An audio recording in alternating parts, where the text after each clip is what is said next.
Bonyolult a barlang? Nem, van egy nagyobb elágazás, és mind a 3 elágazásba be kell hatolniuk. Nem kell kúszanak, nem kell csúszanak, másszanak, nem lesznek szutykosak, mocskosak, de oda kell figyelniük, hol járnak és hova van elrejtve a bolya.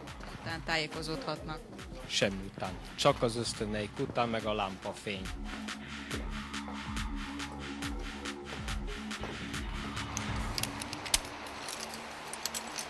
Tehát itt átfogod jobb kézzel. Nem csipődik be sehova az Nem, olyan, ugye? és bal kézzel itt fogod. Szépen kisétálsz a szélére, és elengeded magad. Beléglódni.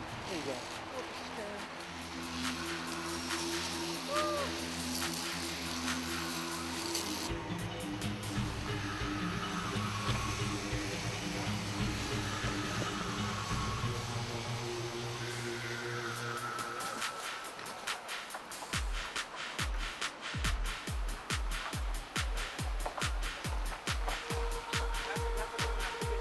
Cea mai grea? Da.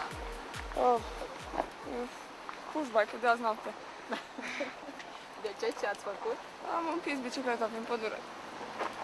Și n-ați dormit deloc? Ba, am dormit 4 ore noaptea asta. Și în general? Noaptea trecută tot 4. Da, suntem destul de obosiți, dar au fost frumos.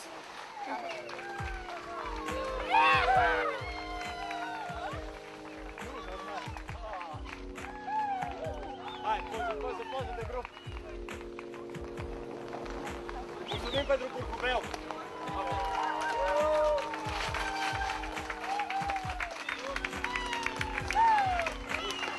Nemrég érkeztettek meg, melyik csapat vagytok?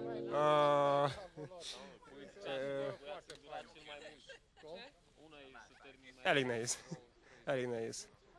Főleg a gyalogtúra elég hosszú volt, tájékozódási gondok voltak, nagyon kellett használni az iránytű térképet. 3-an voltunk vásárhelyről, akiből csak mi fejeztük be a versenyt. A profik között versenyeztek. Igen. Tudod, hogy hányadikok vagy? Hát állítólag 7-ek. Hát igen. Lehetett volna talán jobb is, de így meg vagyunk elégedve. Nem túl fárasztó?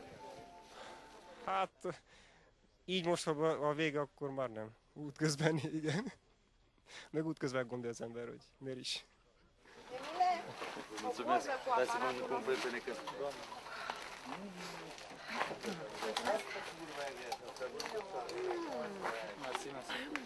Ez volt a második, de tavaly is ugyanígy voltunk. Szórakoztatók. Az egész család? Hát igen, 2-3 család is, 2 csapattal jöttünk, egy a hosszús, egy a rövid távra. A rövid távosok még csinálják, nekünk nem sikerült. Profiba indultunk, lehet tévedés volt. Fiatal kollega elfáradt, és abba kellett hagyjuk. És mennyit sikerült a végig menni? Végigmentünk összesen 70 kilométert a gyalogtúrából, és a 85 km biciklit az ketten végigcsináltuk.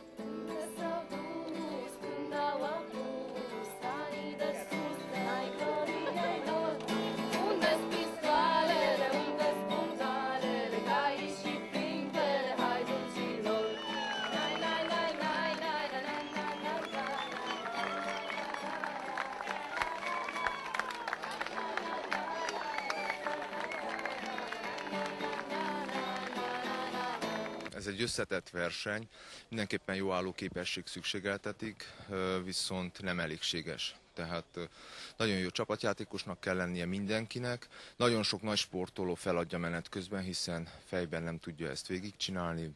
Mi is 13-okként jutottunk az első pontba, és 4-ek lettünk. Tehát ez egy hosszú távú folyamat, 24-50 órákban kell gondolkodni, táplálkozás, pihenés, tehát minden szükséges ahhoz, hogy összejöjjön, és végigcsinálja valaki ezt a versenyt. Nem tűnik egy kicsit kínzásnak? De az élet kínzás. Ha azt mondom, hogy kínozzuk saját magunkat, de meg is ismerjük saját magunkat, akkor nem mondok semmi újdonságot. Tehát szerintem egy ilyen típusú verseny szükséges ahhoz, hogy értékeljük a hétköznapjainkat, és ahhoz, hogy tényleg normálisan tudjunk élni. Tehát nekem ez szükséges. Az idén a kezdők közül a Turbioni, a Talpajute és a Váliás Szumvetei csapat tagjai léphettek a dobogókra. Echipa vertical primește și un premiu special pentru că este Prima ediție în care avem 3 fete într-o echipă. A fost mai greu, poate pentru că când eram în echipă cu 3 băieți, știam sigur că ei mă ajută să mai car bagajul, să car bicicleta, erau mai hotărât să spun. Dar nu mă așteptam să fie totul atât de bine. Deci, în general, s-a dus fiecare cu ce-a luat, aceea și-a dus. Chiar puțin ajutor numai în rest, fiecare a mers. Oricum n-ați fi putut să cărați 4 bagaje. Nici de cum. Nu. Deci numai chiar bagajul meu și în punctele unde a fost dificil ne-am ajutat reciproc, deci nu numai eu. Faptul că toți organizatorii au fost maghiari, cum vi s-a părut? A fost foarte bine, nu a fost absolut nicio problemă. Îi știm de acum 4 ani, de la edițiile anterioare. Lucrurile sunt ok, comunicarea este foarte bună și nu ne-a deranjat deloc. E chiar foarte plăcut și ne bucurăm că Există cineva care organizează așa ceva. Nu contează că e român sau maghiar. A haladó kategória díjazott csapatai az Ozon, a Fox Terrierek és a verseny győztese a Grind voltak.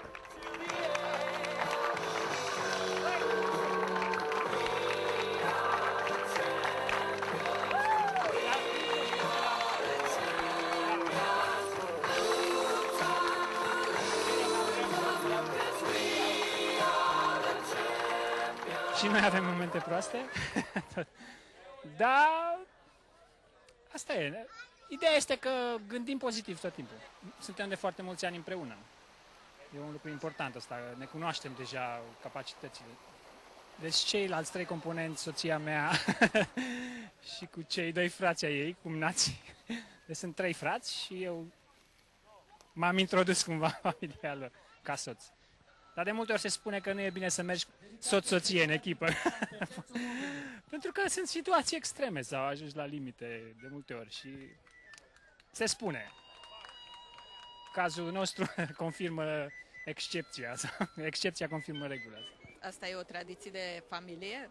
Sperăm să fie. Tatăl meu a mers pe munte, a fost alpinist. Bunicul soției mele a fost profesor de sport, de schi. Descoperitor de talente. Da, cred că da. Ne place să facem mișcare, asta e important.